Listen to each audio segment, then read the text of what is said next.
We had no idea how much trouble we were in.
I'm high centered.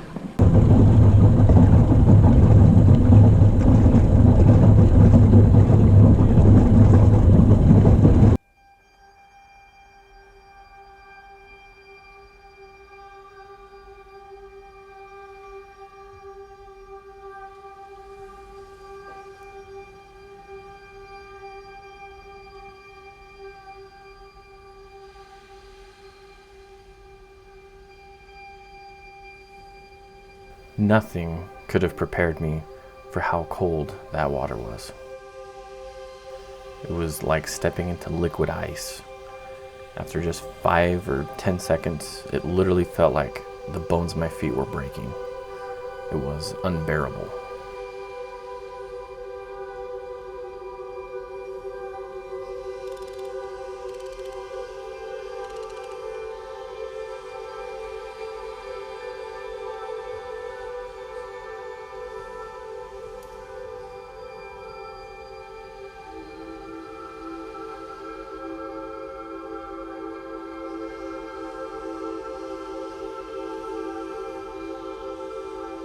After an hour of trying everything we could to get out, we knew we had to get help.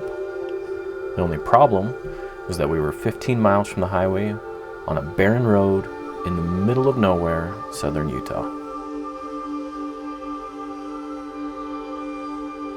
Mile and a half, sunk in a river, looking for help, out in desolation. There's a lot of it, I'm sure. Yeah. Walk of shame. Yeah, it's a walk of shame. I might as well be wearing a cone of shame right now. I was the first one to go in, the first one to get stuck. Well, I think me and Tom actually got stuck about the same time. He probably got stuck in my ruts. But anyways, yeah, there's got to be help out here somewhere. You can see that there's a lot of people out here, this part of the country. So I'm sure we'll come across someone anytime now. Do you hear that? That's the sound of nothing and nobody. Miles deep. We're going. Swapped out for shoes. I think, I don't know if you can see it, but there is where the last camper was that we saw. So that's where we're headed. Get there in about an hour.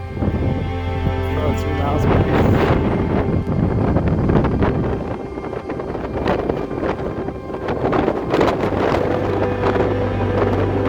Alright, so here we are.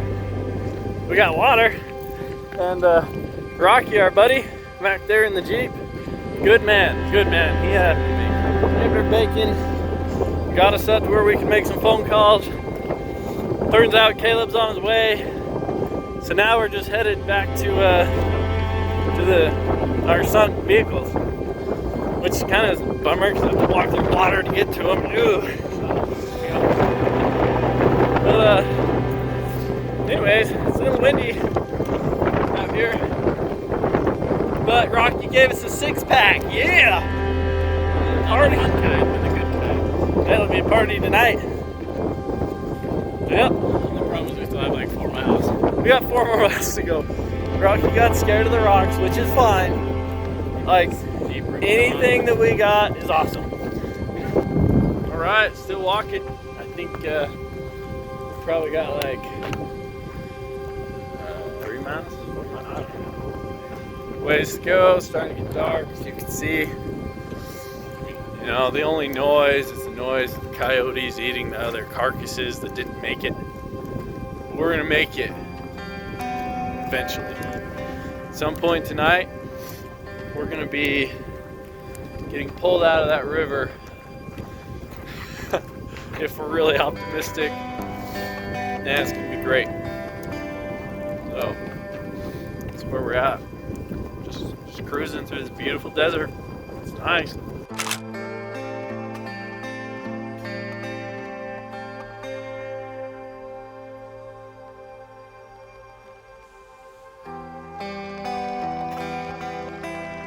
We were in for the coldest night of any of our lives, with temperatures dropping to 14 degrees and with virtually no cold weather sleeping gear. It was only supposed to be a day trip. We had never meant for any of this to happen. Alright, so we stayed the night. That's where Herb slept. Except it was closer. It was more like right here. Right Yeah. next to the fire. I slept right here. He had a tiny sleeping bag. And I had blanket and little pad, and we tried to sleep in the tent until we froze to death. It was so cold. So we came out here by the fire and hung out. And then we got Kelton and Jared. They've just climbed the hill to send a call out to Caleb, who hopefully is out here somewhere. I guess he got bad directions last night, so we're still here. Bummer. We decided this is how people die doing these things. Just a whole lot of bad decisions, one after another. Well, the sun's coming up, so it's about to get warm again, and we're gonna get out of here, and hopefully these things get out of here as well. Hopefully.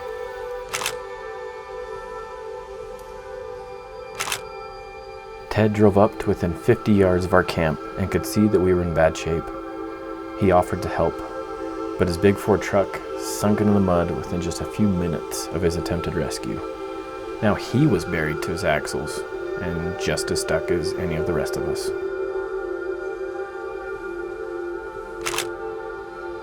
While Ben and I were getting Ted stuck, Jared and Kelton got in touch with Caleb and his girlfriend Erica that morning, and within an hour they had found us. Caleb had spent 5 hours the night before searching for us, but they were unable to find us with our limited directions and the many winding roads. So they had retreated to Hanksville to get a few hours sleep and to get back in cell coverage. We were incredibly grateful that they stayed close and didn't give up on us.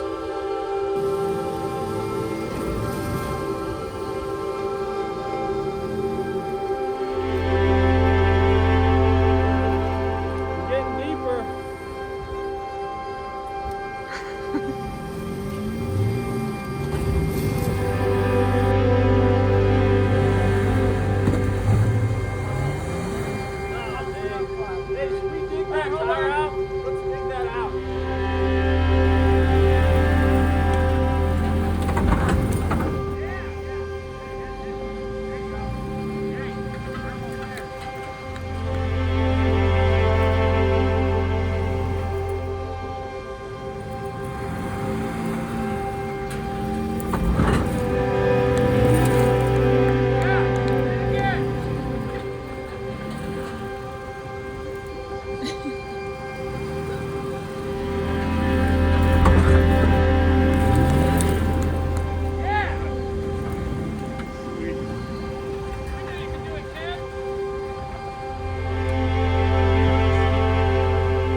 Just draining it.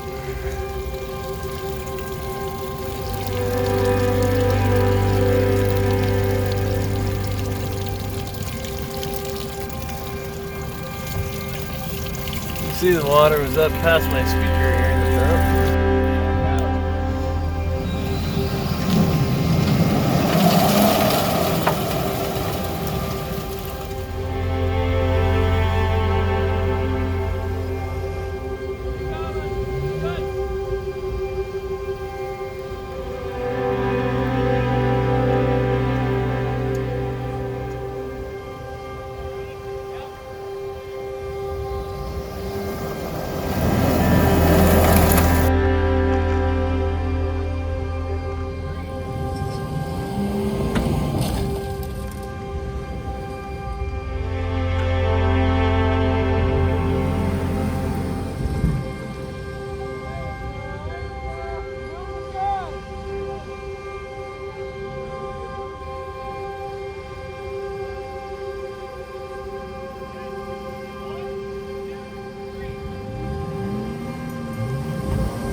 So we made it out. We good. Yeah, look, there's Kelton. Not even sunk. It's on land. It's good. Yeah. And Ted, our buddy, he's out too. We're all out. Now we're just here. Jared's taking care of business. Tired and hungry. And yeah, everything's good, at least so far. We haven't really tried to hit the road yet, so who knows? Things might get ugly. We made it home all right. Some big lessons learned, some things we're gonna change, but we are gonna get back out there.